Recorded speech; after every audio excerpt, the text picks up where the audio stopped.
نو د انسان نو خدای آدم علیه السلام ته د جنت نظام ښایي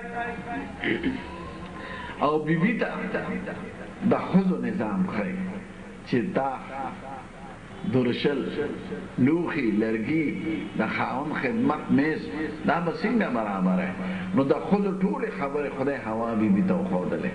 او د سړو ټولې خبرې خدای آدم علیه السلام ته وښودلې چې ښه تیار شو بوټي ولا بانه شو نو خدای دنیا ته راولېږل نو آدم علیه السلام سرندیب کې راکړل شوی سرندیب د هندوستان یو جزیره وه اوس جدا ملک دی هلته یو غر دی کې لاړی نو په هغې د قدم نښه ده 6 فوټه 2 ګزه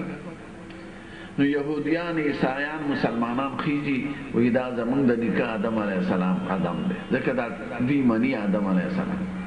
او هندوان وایي دا د ګوتمبد قدم دی نو د هندوانو خبره دروغ ده ځکه ګوتمبد په خپله 6 فوټه نو د 6 فوټه انسان په 6 فوټه نشي راتلی نو دا هغه انسان ده چې قامت یې 80 ګزه نو 80 ګزه سره 2 ګزه خپه مناسب نو داسې نښه ده په دغه خلک خیږي سیاحین لکه په خټه کې چې سړي او هوا به یې مشهوره ده چې جده کې راکړل شوې هلته بس بیانو ما ته یو ځای ښوده یو مخبره کې وي دا هوا ده خو دا پته نه لګي ځکه د جدې اصل نوم جده دی بیا خدای د عرفات کې جبل رحمت چې دی او نښه ده پې دا دواړه خدای هلته یو ځای کړي او بیا لاړل موصل ته موصل عراق یو صوبه د ترکو سره متصله او هلته یو غر دی د هغې نوم دی جودي د جودي په غر کې انسان آباد شوی دی آدم علیه السلام او حوا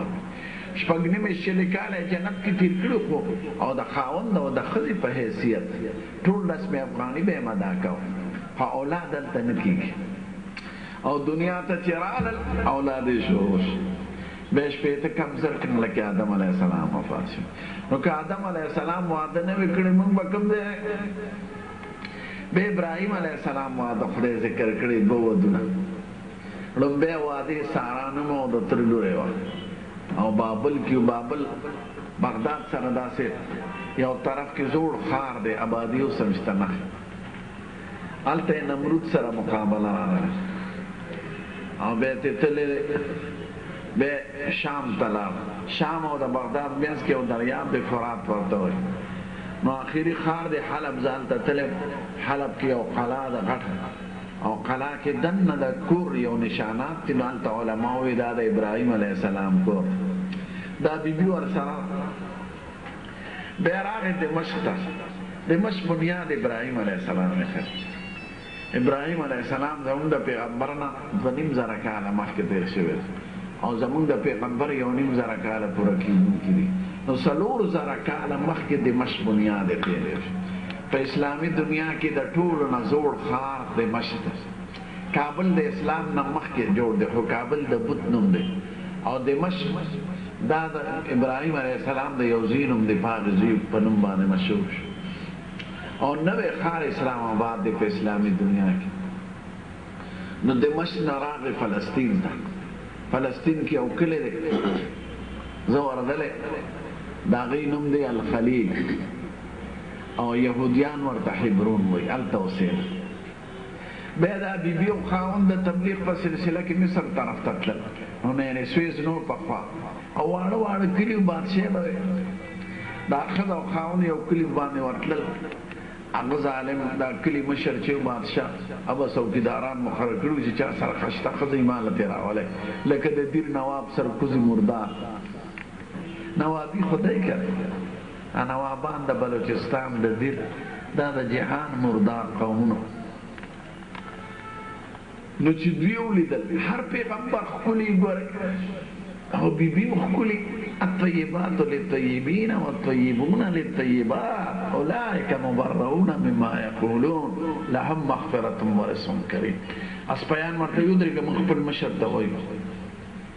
اوس ابراهیم علیه السلام ته پته نه لګېده څه د غیبو نه خبر نو نو هغه بادشاه ته وایي یو جوړه راغلې ده شام فلسطین چې دومره خشته جوړه موږ نه ده لیدلې وایي ده ورته تپوس ترې وکړئ چې دا ښځه ښځه ده او که لور او خور یې ده که خوري لوري نو غږ ورته مه کوئ بس ښځه ترې راولئ او که ښځه یې نو سړی مړ کړي هلکه ما ته بیا وایه ملا بادره د ډوډۍ تیاره شي ما ته نو د هغې بادشاه د عقیده وه چې د سړي ښځې خاوند دي نو هغه ښځه کېږي نه نو چې د اسپیان نان ابراهیم علیه السلام پې پیش نو ده ته وایي دا دې څوک تا څه کمه کېدی ته وی دا مې خور ده بیبي ته وایي ګورې که تا نه تپوس وکړي ته هم ورته وایې دا مې ورور دی ځکه چې دې وخت کې زه او ته مسلمانان یو مسلمانانو را خویندې دي بل د ترونو یم خیر وی خطه دلته یا او دا بوزو بادشاه چې هغه له لاړه دربار ته ملک بادشاه ورسې نو چې وی کتل حیران شو ځکه دومره ښایسته بیبي نه وه وی دا زما هغه خلوتخانې ته یې بوځه چې هلته لاړه بیبي او زنانه وه هغه یې څه کولی شي دی چې ورغې په بد خیال لاس کولی وه هغه وی ودرېږه زه یو دوه رکاته مونځ زر یې دوه رکاته مونځ وکړو خدای ته یې سوال وکړو چې خدای اوسه پورې ما ته پردې سړي لاسني را رسولې فلا تسلط علی هذا الکافر چې د دې مردار لاس راونه رسي چې ورنږدې کېده درس چې را پرېوت په خوله کې زګونه رانه دا بیبي وایي که دا زناور مردار شي خو دا سپیان ما هم وجني او خاوند هم رانه وجني او دا ښځو زړه نرم وي نو دوی وکړه خدایه ښې کې په دې خیال چې د کې به څه عقل راغلی چې خوشو ځان یې وسنډوي دا په ما څه چل شوی دی بیبي ته لاس کړو هغه وایي ودرېږه زه یو دوه رکاته مونځ کړم چې مونځ یې وکړ چې دا رانږدې کېده بیا را پرېوت بیا د مړ حالت ته رسېده دا بیبي وایي که دا مړ شو خو ما وجنې وی خدایه ښې کې چې خوشو دریم ځل سرکوزي لاس ورو دا بیبي وایي ودرېږه زه یو دوه رکاته مونځ کړم دا یاد لرئ ګور تعلیم دی تاسو ته چې تکلیف در باندې راشي باباګان به نه لړزوئ نو به زیارتونو له ځئ دوه رکاته مونځ به وکړئ او خدای ته به سوال وکړئ دا طریقه ده د قرآن شریف او د پیغمبرانو طریقه واستعینوا بالصبر والصلاة باباګان لړزئ دا سرکوزي او زاړه پیران جاهلان نه خدای ته سوال کا